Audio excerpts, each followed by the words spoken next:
इस कार्यक्रम के प्रायोजक हैं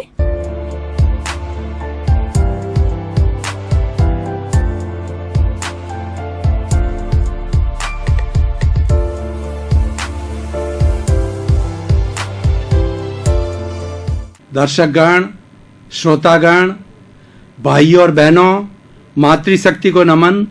चैनल 24 प्लस न्यूज़ के खास, विशेष, मनमोहक, जीवन को उपदेश देने वाला, जीवन की दिशा को बदलने वाला, जीवन का कल्याण करने वाला पुनरुत्थान कार्यक्रम में आपका हार्दिक स्वागत है, अभिनंदन है, सत्कार है। पुनरुत्थान का अर्थ होता है पुनर्जागरण, अवनति से उन्नति की ओर जाना। जब हम नीचे गिर चुके हैं तो ऊपर की ओर बढ़ना। ये सब करने के लिए हमको हमारी भारतीय संस्कृति के जो मूल्य है उनकी पुनर्स्थापना करनी होगी। इसलिए इस कार्यक्रम में हम नए नए विषय लेकर के प्रवेश करते हैं। तो आज का हमारा एक साधना का विशेष विषय है कि ध्यान क्यों करें। हमारी भारतीय संस्कृति में ध्यान को सबसे ऊंचा स्थान दिया गया है और जितने भी भारत में धर्म दर्शन में, भारत में नहीं, प्राच्य और पाश्चात्य, ईस्टर्न और वेस्टर्न सिविलाइजेशन के अंदर जितने भी रिलीजियंस है, जितने भी फिलोसॉफीज है, उन्होंने ध्यान को सबसे ऊंचा स्थान दिया है। क्योंकि ध्यान वह अवस्था है जो कि सीधा हमें हमारे अस्तित्व, हमारे स्वरूप की तरफ लाता है। यानी ध्यान के माध्यम से हम सीधे अपने आप के अंदर विलीन होते हैं, हम अपना सेल्फ रियलाइजेशन करते हैं, हम अपना इंट्रोस्पेक्शन करते हैं, हम अपना स्वयं का निरीक्षण करते हैं, हम स्वयं के अस्तित्व के बारे में जानकारी करते हैं। और ध्यान सिर्फ भीतरी जगत में ही होता है। बाहर का जो ध्यान होता है वो लौकिक ध्यान होता है। आज मैं जो बात करूंगा आपको वो भीतरी ध्यान की बात करूंगा। वैसे ध्यान के बिना इस दुनिया में कोई कार्य नहीं होता है। अगर हम पहले लौकिक ध्यान की बात करें तो मैं बताना चाहता हूं, हम ड्राइविंग कर रहे हैं और ड्राइविंग के अंदर हमने ध्यान नहीं दिया कि गाड़ी को लेफ्ट में रखना है या राइट में रखना है या मोड़ना है, या मोड़ने के समय लाइट नहीं दिखाई, डायरेक्शन नहीं दिखाया, तो क्या स्थिति होती है आप भली भांति जान सकते हैं। और कोई भी गृहिणी अगर भोजन पका रही है और आंच के ऊपर उसने कोई चीज रख रखी है, अगर वह पूरी अग्नि का ध्यान न रखे तो क्या स्थिति हो सकती है। एक गाड़ी का ड्राइवर है, ट्रेन का ड्राइवर जो है, अगर वह गाड़ी चला रहा है, सिग्नल का ध्यान नहीं रखता है तो क्या स्थिति बन सकती है। एक पायलट जो है हेलीकॉप्टर चला रहा है या एयरक्राफ्ट चला रहा है तो उसको सब चीज़ों का, डायरेक्शंस का, ये सारे चीज़ों का वो ध्यान नहीं देता और इग्नोर कर देता है तो क्या स्थिति बन सकती है भाई और बहनों। स्थिति विकट हो सकती है। इसीलिए ध्यान एक ऐसी चीज है कि उसके बिना हमारा न तो लौकिक जगत का कोई कार्य हो सकता है और भीतरी जगत का भी कार्य नहीं हो सकता है। क्योंकि भीतरी जगत के अंदर जाने के लिए हमें ध्यान के बारे में बताएंगे कि भीतरी जगत के अंदर ध्यान क्यों आवश्यक है और आज ये बताएंगे कि ध्यान क्यों किया जाना चाहिए। वैसे तो बाहर के लौकिक जगत पर ध्यान करने के लिए एक एक शिक्षा, एक एक विद्या पर अगर हम निष्कर्ष निकालें तो घंटों घंटों पर विवेचन कर सकते हैं, लेकिन हमारा विषय है भीतरी ध्यान से जुड़ा हुआ है। तो हमें ध्यान क्यों करना चाहिए। सबसे पहले भाई और बहनों, दर्शकगण, श्रोतागण, हमें यह समझना है कि ध्यान किसे कहते हैं। ध्यान दो तरह का होता है। एक तो आलंबन ध्यान होता है, एक निरालंबन ध्यान होता है। आलंबन ध्यान के अंदर हम किसी भी वस्तु, हमारे किसी भी भगवान, हमारे किसी भी देवता या हमारे किसी भी इष्ट के फोटो पर या उसकी मूर्ति के ऊपर उसको एक आधार बनाकर, एक आलंबन बनाकर हम हमारी चित्त वृत्तियों को सब एक जगह एकाग्रित करते हैं। हमारा जो ध्यान है, हमारा जो विचार है, इधर उधर नहीं भटका करके उस पर्टिकुलर स्थान के ऊपर हम एकाग्र चित्त होते हैं। और हमारे पतंजलि जिन्होंने जो है योग के बारे में कहा है कि योग निरोधो ध्यान, मतलब योग, सारी हमारी योग की प्रवृत्तियों का निरोध करने से हमारा ध्यान होता है।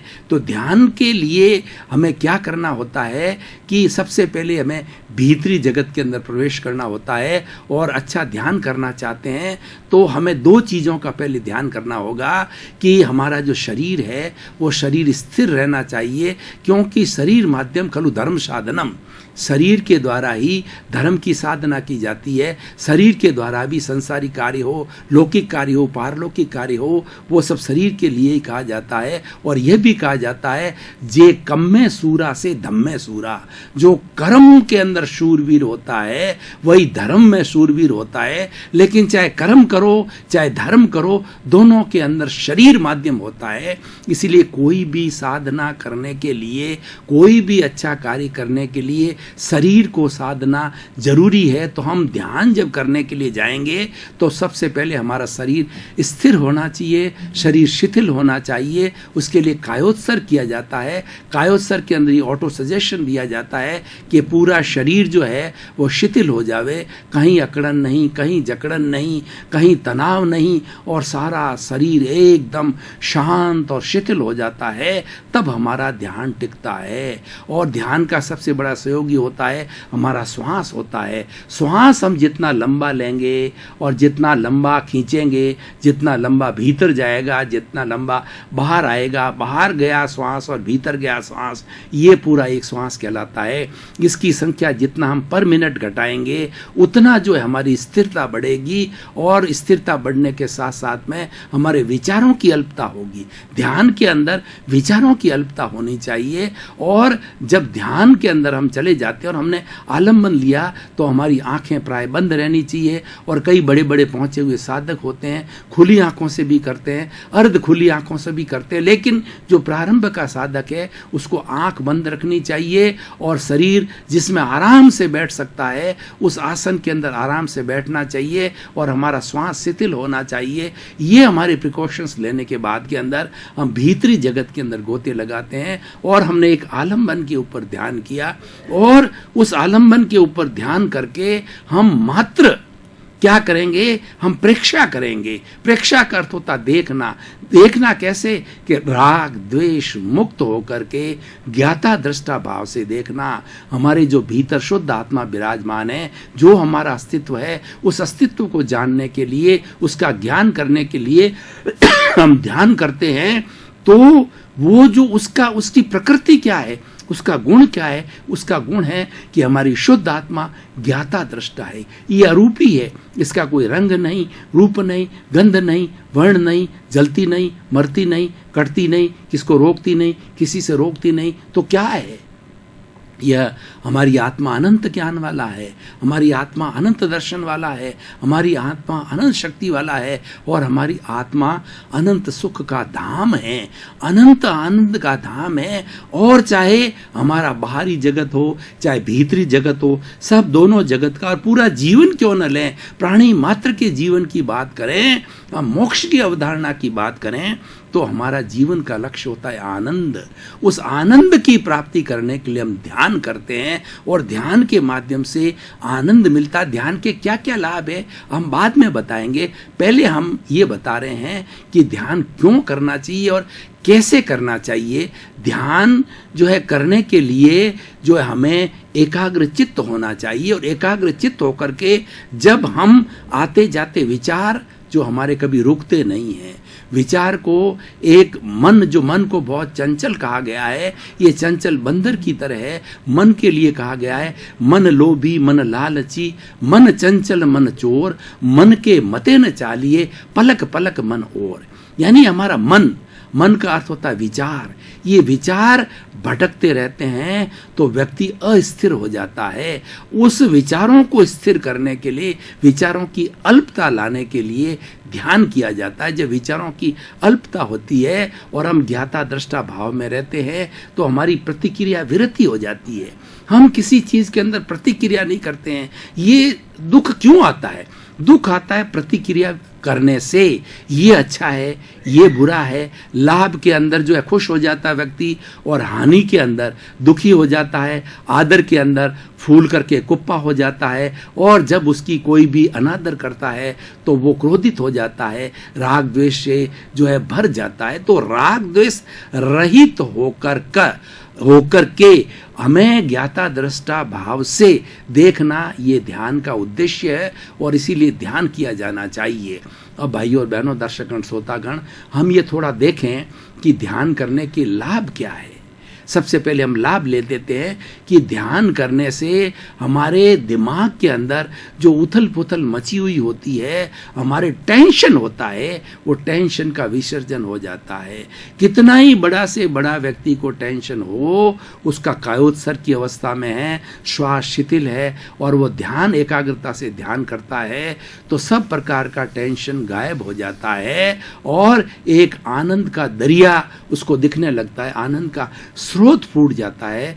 तो ध्यान करने का सबसे बड़ा लाभ ये है कि तनाव मुक्ति, और दूसरा बड़ा लाभ यह है आनंद की प्राप्ति। हमारे जीवन का उद्देश्य आनंद प्राप्त करना है, तो आनंद प्राप्त करने के लिए हम ध्यान करते हैं। ध्यान का तीसरा लाभ है स्वरूप की प्राप्ति। हमें अपने खोज करनी है कि मेरा स्वरूप क्या है। दर्शन का प्रारंभ कहाँ से होता है? दर्शन ये कहता है कि तुम 3 प्रश्न अपने आप से करो कि मैं कौन हूँ, मैं कहाँ से आया हूँ और मुझे कहाँ जाना है। 3 जब प्रश्न आप अपने आप से शांत भाव से पूछेंगे तो आपको जीवन की दिशा मिलेगी कि आपको क्या करना है, जीवन का उद्देश्य है, किस लिए इस जीवन के अंदर आए हो, जीवन की दिशा क्या है। वो दिशा हमें अपने आप इस 3 प्रश्नों में समाहित है और जब ये प्रश्न हमारे अंदर जागृत होते हैं, वहाँ से दर्शन प्रारंभ होता है और वहाँ से हमारे जीवन निर्माण की प्रक्रिया चालू होती है। हमारा एक लक्ष्य बनता है कि हमें क्या करना है। ये सबसे बड़ा ध्यान का लाभ होता है। अब ध्यान करने से क्या लाभ होता है? रसायन का परिवर्तन होता है हमारे भीतर। भाइयों और बहनों, प्रतिक्षण रसायन बनते रहते हैं। इनको हम एंडोक्राइन ग्लैंड्स कहते हैं। इन ग्लैंड्स के अंदर रसायन बदलते हैं। हमारे भीतर के जैसा कर्म शरीर होता है, अच्छे या बुरे विचार आते हैं, उसका रूपांतरण हमारे अवचेतन मन में होता है। अवचेतन मन को हम तेजस शरीर कहते हैं और इसको लेशिया कहा जाता है। ये बहुत बड़ी फैक्ट्री है। हमारे भीतर जगत के अंदर जो अवचेतन मन है, 3 तरह के मन हैं। चेतन मन है, हमारे स्थूल शरीर के ऊपर काम करता है, वह सोचता है, भूत की जो है वो कल्पना, भूत की जो है वो स्मृति करता है, भविष्य की कल्पना करता है, वर्तमान का चिंतन करता है। और उसके बाद में अवचेतन मन है, उसमें सारा रूपांतरण होता है। कोई भी व्यक्ति बदलना चाहता है, कोई भी व्यक्ति अवधान, पुराने ऋषि मुनि जो है ना, एक बार स्वामी विवेकानंद को लीजिए। स्वामी विवेकानंद के लिए कहा जाता है कि वो किसी पुस्तक को एक बार दग्धचित्त होकर के पढ़ लेते थे तो उनकी इतनी एकाग्रता थी कि वो पूरी पुस्तक उनको याद हो जाती थी। फिर कोई भी उनसे प्रश्न कहता था तो बता देता था कि फला पुस्तक है, फला पेज पर ये सेंटेंस लिखा हुआ है। इसको अवधान प्रक्रिया कहते हैं। ये अवधान की प्रक्रिया अवचेतन मन में होती है। हमारे ऋषि महात्मा लोग जो है वो साधक लोग होते हैं। उनकी जबान फलती है, वो कहाँ से आता है? वो अवचेतन मन से आता है। वो अभ्यास करते हैं, साधना करते हैं और अपने एक शरीर को ये एक आध्यात्मिक लेबोरेटरी बनाते हैं। उस लेबोरेटरी के अंदर से जो है ये सारा रूपांतरण की प्रक्रिया अवचेतन मन में होती है। तो हमारा ध्यान हमें अवचेतन मन तक ले जाता है और वहाँ पर रूपांतरण करता है। और तीसरा होता है अचेतन मन। अचेतन मन है वो एक हमारा गोडाउन है, एक वेयर हाउस है। हमारी जितनी भी कल्पनाएं, हमारे जितने भी कर्म हैं, किस किस जीवन के अंदर हमने कौन कौन सा अच्छा बुरा कर्म किया है, पुण्य किया है, पाप किया है, उसका वेयर हाउस है, उसका स्टोर हाउस है। और जब समय आता है तो कर्म उदय में आते हैं और फिर उसका उदय में आकर के उसका रूपांतरण जो है लेशिया के माध्यम से इस हमारे अवचेतन मन या इसको तेजस शरीर भी कहा जाता है, वहां पर होता है। तो ये सब रूपांतरण ध्यान के द्वारा होता है। और ध्यान का एक बड़ा लाभ ये होता है कि अनंत अनंत जन्मों के हमारे कर्म हैं उसको कुछ ही क्षणों के अंदर काट जाता है। क्यों काटा जा सकता है? क्योंकि ध्यान के माध्यम से हम हमारे स्वरूप को देखना प्रारंभ कर देते हैं। दर्शकगण, श्रोतागण, काफ़ी समय से हम गहन चिंतन कर रहे हैं। अब हम थोड़े समय के लिए ब्रेक लेकर के पुनः हाजिर होंगे।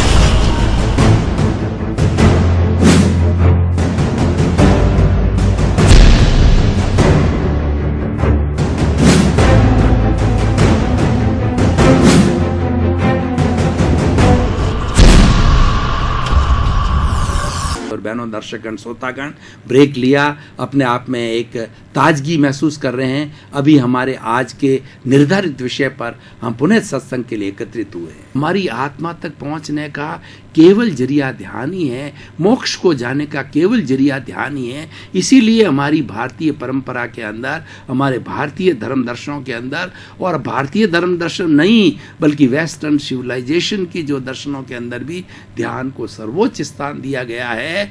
क्यों? कि ध्यान सीधा हमें आत्मा के करीब ले जाता है, मोक्ष के करीब ले जाता है। तो ये बड़ा जो है वो ध्यान का ये बहुत बड़ा लाभ है। अब ध्यान 3 तरह के होते हैं। पहला ध्यान जो होता है आर्त ध्यान, दूसरा रौद्र ध्यान, तीसरा धर्म ध्यान, और चौथा होता है शुक्ल ध्यान। अब आप देख लिए कि आर्त ध्यान क्या होता है कि जब व्यक्ति किसी इष्ट चीज को प्राप्त करना चाहता है, धन को प्राप्त करना चाहता है, अपने किसी प्रिय को प्राप्त करना चाहता है, जो उसको अपनी प्रतिष्ठा को प्राप्त करना चाहता है, पद को प्राप्त करना चाहता है, अच्छी रैंक को प्राप्त करना चाहता है, तो प्रतिक्षण उसके दिमाग के अंदर एक ही चिंतन चलता रहता है कि वो प्रिय व्यक्ति कब आवे, वो रैंक कब मिले, वो पद प्रतिष्ठा मुझे कब मिले, और वह कुर्सी मुझे कब मिले। ये सारा एक चीज का पुनः पुनः पुनः पुनः पुनः ध्यान करना, ये आर्त ध्यान कहलाता है। ये व्यक्ति को विचलित करता है, और ये विचलन के कारण ही हमारा जो हमारे भीतर जो तांता है विचारों का है, ये बहुत डिस्टर्ब हो जाता है, और इसके अंदर टर्बुलेंस चालू हो जाती है। उसके अंदर जो है वो बहुत बड़ी जो है उसके अंदर मतलब हलन चलन पैदा हो जाती है। आर्त ध्यान होता है। और दूसरा होता है रौद्र ध्यान। रौद्र ध्यान हिंसक लोग करते हैं कि किसी भी प्राणी की हिंसा करना, नकारात्मक, छोटे रूप में नकारात्मक भाव रखना, प्राणियों को मारना, प्राणियों के मतलब जीवन का हनन करना, किसी का बुरा करना, जितनी सारी नेगेटिविटी होती है वो सारी नेगेटिव रौद्र ध्यान के अंदर आ जाती है। और ऐसे व्यक्ति बहुत नकारात्मक होते हैं, वो सबका बुरा करने वाले होते हैं, उसका रिजल्ट भी उसका बहुत बुरा होता है। तो ये दोनों इन ध्यान से दूर रह कर के हम तीसरे ध्यान के अंदर प्रवेश लेवें, वो है हमारा धर्म ध्यान होता है। धर्म ध्यान का अर्थ ये होता है कि हम पॉजिटिविटी की ओर जावें। हमारे जितने भी नेगेटिव थॉट्स है, जितनी नेगेटिविटी है, इसको हमारे धर्म ग्रंथों के अंदर पाप कहा गया है। उस नेगेटिविटी से दूर रह करके उसी नेगेटिविटी को कम करके हम पॉजिटिविटी की ओर बढ़े। जितनी हमारी पॉजिटिविटी बढ़ेगी उतनी हमारी प्योरिटी बढ़ेगी, और जितनी प्योरिटी बढ़ेगी उतनी हमारी आत्मा हल्की होगी, और हल्का होकर हमारा जो हमारे चतुर्थ पुरुषार्थ का जो लक्ष्य मोक्ष है उसकी हम प्राप्ति करने जाए। मोक्ष का अर्थ होता है परम आनंद की प्राप्ति। हमें भाई और बहनों, दर्शकगण, श्रोतागण, इस जन्म में कई बार सुख की प्राप्ति होती है, आनंद की प्राप्ति होती है। कभी धन मिल गया, कभी पुत्र मिल गया, कभी पद प्रतिष्ठा मिल गई, कभी हमारा सम्मान हो गया, कभी हमें अच्छी रैंक मिल गई। तो ये हमें मतलब सुख की प्राप्ति होती, आनंद की प्राप्ति होती है। लेकिन ये टेम्परेरी आनंद है, क्योंकि हर संयोग के साथ में वियोग जुड़ा हुआ होता है। जो ही ये आनंद की स्थिति समाप्त होती है, उसके बाद पुनः जो हमारे कष्ट की या दुख की स्थिति प्रारंभ हो जाती है कि हमारा उस व्यक्ति से संयोग हो जाता है, वो हमारा पद चला जाता है, वो हमारा धन चला जाता है, तो वो स्थिति दुख की प्राप्ति होती है। लेकिन इन दोनों का एक सा समझना, जिसको गीता के निश्चित प्रज्ञ कहा गया है, जिसको कि प्रज्ञा चक्षु कहा गया है, जो कि व्यक्ति समताधारी होता है, वो दोनों को एक सा समझता है। यही ध्यान का मुख्य उद्देश्य है कि हर स्थिति में सम रहना, अनुकूलता, प्रतिकूलता, प्रियता, अप्रियता, और जो है वो गाली गलौज के अंदर या हमारी प्रतिष्ठा के अंदर सब में एक समान रहने की जब स्थिति आ जाती है, दोनों को एक समान समझते हैं, तो हमारे भीतर हलन चलन सब समाप्त हो जाती है। क्योंकि दो के अलावा तो तीसरा काम होता ही नहीं है। या तो सुख होगा, या दुख होगा, या राग होगा, या द्वेष होगा, तीसरी चीज होती नहीं है। तीसरी चीज होती है समता की भावना, दोनों को एक समझना। ये ध्यान का सबसे बड़ा उद्देश्य है, और इसकी नींव धर्म ध्यान से लगती है, और हम भीतर की ओर बढ़ते जाते हैं। भाई और बहनों, दर्शकगण, श्रोतागण, अब प्रश्न ये है कि आज का हमने विषय लिया है कि ध्यान क्यों करें।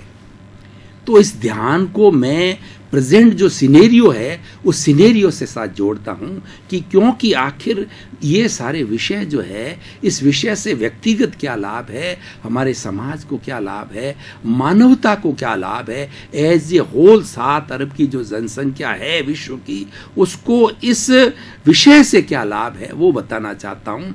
तो इसमें सबसे जो छोटी यूनिट होती है वो व्यक्ति होती है। तो ध्यान के द्वारा व्यक्ति का रूपांतरण होता है, व्यक्ति बदलता है, व्यक्ति बुराई से अच्छाई की ओर आता है, और एक व्यक्ति जब अच्छा बनता है इसका मतलब ही हमारा समाज जो है वो धीरे धीरे धीरे अच्छाई की ओर जाता है, और एक व्यक्ति जब अच्छाई से बुराई की ओर जाता है तो हमारा समाज बिगड़ता जाता है। इसीलिए कहा गया है कि सुधरे व्यक्ति समाज व्यक्ति से राष्ट्र स्वयं सुधरेगा। अगर आप सुधार करना चाहते हो तो व्यक्ति को सुधारो, क्योंकि व्यक्ति इसका घटक है, व्यक्ति इसका कंपोनेंट है, व्यक्ति इसका यूनिट है। और हमारी युग निर्माण योजना में ये कहा गया है कोई किसी को नहीं सुधार सकता है, संसार की सबसे बड़ी सेवा है अपना स्वयं का सुधार करना है। अगर हर व्यक्ति ध्यान करके अपने आचरण को अच्छा कर लेता है तो वह सुधरा हुआ व्यक्ति कहलाता है, तो उसके लिए सारा संसार सुधरा हुआ नजर आएगा।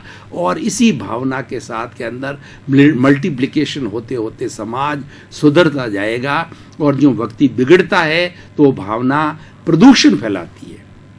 हम इतने बड़े बाह्य प्रदूषण की बात कर रहे हैं कि आज कार्बन डाइऑक्साइड इतनी बढ़ गई है, ऑक्सीजन की मात्रा कम हो गई है, श्वास नहीं ले सकते हैं, और उसके साथ जल का प्रदूषण कहते हैं हम, वायु का प्रदूषण कहते हैं हम, पृथ्वी के ऊपर जो प्रदूषण, जो मिट्टी का प्रदूषण कहते हैं, सभी के प्रदूषण की बात करते हैं। पर भाई और बहनों, दर्शकगण, श्रोतागण, मैं आज के विषय के माध्यम से ये कहना चाह रहा हूँ कि सबसे बड़ा जो प्रदूषण है हमारे विचारों का प्रदूषण है। मैं एक भाई और बहनों, दर्शकगण, श्रोतागण, एक आपको सटीक उदाहरण के द्वारा बताना चाहता हूँ कि एक राजा ने अपने प्रजा को, अपनी गांव की प्रजा को ये कहा कि आज पूनम का दिन है और हमारा जो तालाब है वो एकदम स्वच्छ पानी से धो दिया गया है, खाली कर दिया गया है। अब इस तालाब को भगवान का अभिषेक करने के लिए इस तालाब को दूध से भरना है। प्रत्येक नागरिक इसके अंदर 1 लोटा दूध डालेगा। अब देखिए कि चंद्रमा की चांदनी पूनम की, तो पहला व्यक्ति, उसके मन के अंदर क्या विचार आया कि वो पानी का लोटा लेकर गया। उसने सोचा कि मेरे अकेले अगर पानी का लोटा डाल देता हूँ तो क्या फ़र्क पड़ना है, हज़ारों लाखों की संख्या के अंदर हमारे गांव के निवासी, बाकी सब लोग तो दूध डालेंगे। जब ये दुर्भावना उसके भीतर, पहले व्यक्ति के भीतर आई और उस तालाब के अंदर उसने दूध की जगह पानी डाल दिया। अब देखिए प्रदूषण विचारों का कितना फैलता है। दूसरे व्यक्ति के अंदर वो भावना संक्रांत हुई, तीसरे में हुई, चौथे में हुई। इस तरीके से सभी व्यक्तियों ने दूध की जगह पानी उसमें उड़ेल दिया, और राजा ने सुबह देखा कि अब कितना हमारा दूध से भर गया, इसका उपयोग भगवान के जो है वो अभिषेक के लिए करें, इसको एक अच्छे कार्य के लिए करें, तो देखा कि पानी से भर गया। तो ये विचारों का प्रदूषण है। आज भाई और बहनों, दर्शकगण, सबसे बुरा क्या हो रहा है कि हमारे में नकारात्मकता भर गई है, हमारे यहाँ विचारों का प्रदूषण हो गया है। और सबसे बड़ी दुखांत बात यह है कि हमारी सहन शक्ति बिल्कुल घट गई है। सहन शक्ति का थर्मामीटर जो है वो एकदम गिर गया है।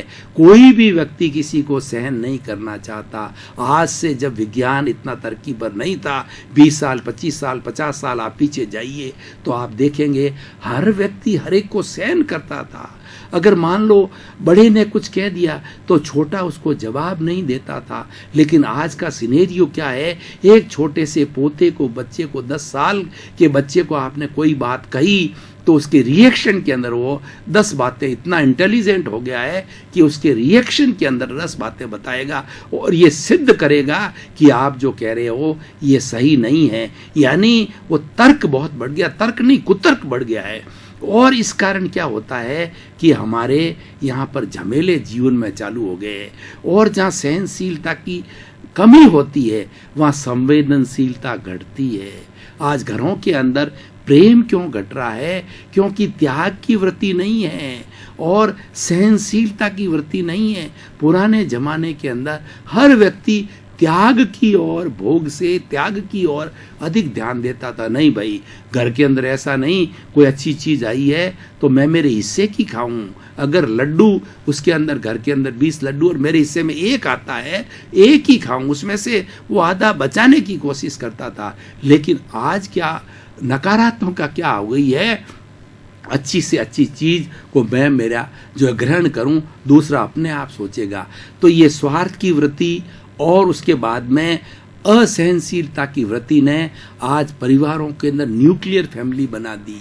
आज हमारे हिंदुस्तान के अंदर, हमारी संस्कृति में सबसे बड़ी विकृति क्या आ गई है कि आज हमारी सारी फैमिलीज जो न्यूक्लियर होती जा रही है, और न्यूक्लियर होने की वजह से वो कई दुख भी भुगतती है, क्योंकि जॉइंट फैमिली के अंदर जो है वो संतुलन हो जाता था, एडजस्टमेंट हो जाता था। एक गाड़ी के अंदर चाहे 4 व्हीलर और 2 व्हीलर शॉकर लगे होते हैं, तो शॉकर के अंदर जब वो स्कूटर या 4 व्हीलर कभी भी खड्डे में गिरती है या ऊंचाई में चढ़ती है, उसका शॉकर जो है वो बैलेंस कर देते हैं और भीतर बैठे हुए सवारी को बहुत बड़ा धक्का नहीं लगता है, तो वो शॉक एब्जॉर्बर का काम करती है। तो हमारी जॉइंट फैमिली थी, उसमें शॉक एब्जॉर्बर होता, हमारा दुख बट जाता था कईयों के बीच में, और आदमी दुखी होता ही नहीं था। क्यों? कि सभी अपना अपना काम करते थे और प्रेम बढ़ता था, क्योंकि घर में जॉइंट फैमिली होती थी और उसके लक्षण वो देखता था, तो वो समाज के अंदर वैसा समझता था कि घर के अंदर जब घर में अच्छी ट्रेनिंग मिल जाती तो ऑटोमेटिकली समाज में हम ट्रेंड होते ही हैं।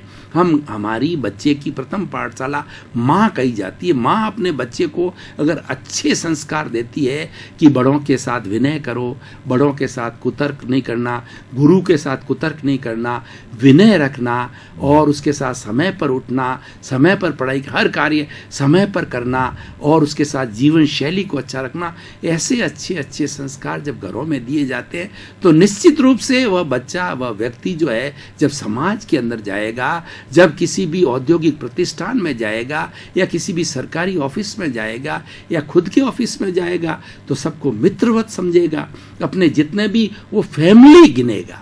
सबसे बड़ी बात है कि जो व्यक्ति फैमिली में अच्छा जीवन जीता है, फैमिली में सुखी रहता है, वह अपने औद्योगिक प्रतिष्ठान को एक फैमिली समझता है। इसीलिए हम कहते हैं कि हमारा this organization is as good as our family, as good as our family.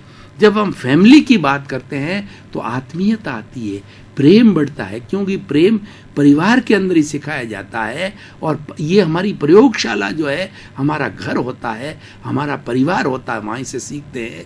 इसीलिए भाई और बहनों, दर्शकगण, ये सब चीज़ें कहाँ से आएगी? ये आने के लिए हमारा ध्यान एक ऐसा सशक्त और ऐसा एक इमीडिएट माध्यम है कि हम इसमें धीरे धीरे एंट्री लेने लग जाएंगे तो हमारे भीतर के रसायन, हमारी सोचने की प्रक्रिया, हमारी नेगेटिविटी का ख़त्म होना और हमारा श्वास का स्थिर रहना, हमारे शरीर का नियंत्रण रहना, कंट्रोल रहना, सारी चीज़ें ऑटोमेटिकली हो जाएगी। ध्यान के माध्यम से संतुलन होते ही वह ऐसा व्यक्ति एक आइडियल व्यक्ति हो जाएगा, एक रोल मॉडल हो जाएगा। इसीलिए भाई और बहनों, दर्शकगण, आज सबसे बड़ी आवश्यकता है हमें मेडिटेशन कराना चाहिए। घर में मेडिटेशन कराना चाहिए, स्कूल में मेडिटेशन कराना चाहिए, कॉलेजेस में कराना चाहिए, यूनिवर्सिटीज़ में कराना चाहिए, सैनिकों को कराना चाहिए। दर्शकगण, श्रोतागण, भाई और बहनों, आपका बहुत बहुत धन्यवाद, आपका साधुवाद। आप प्रतिदिन अच्छे अच्छे विषयों के ऊपर अच्छी अच्छी बातें सुनने के लिए, अपने जीवन का सुधार करने के लिए एकत्रित होते हैं। जगत का कल्याण हो और आप सभी का जीवन मंगलमय हो। सर्वे भवन्तु सुखिनः, सर्वे भवन्तु निरामया। सभी का सुख हो, सभी को आनंद हो, सभी को शांति मिले और सबको समृद्धि मिले, सबको स्वास्थ्य मिले। आपका जीवन मंगलमय हो, आनंदमय हो, सुखमय हो, धर्ममय हो। आपको बहुत बहुत शुभकामना, मंगल भाव। प्रायोजक हैं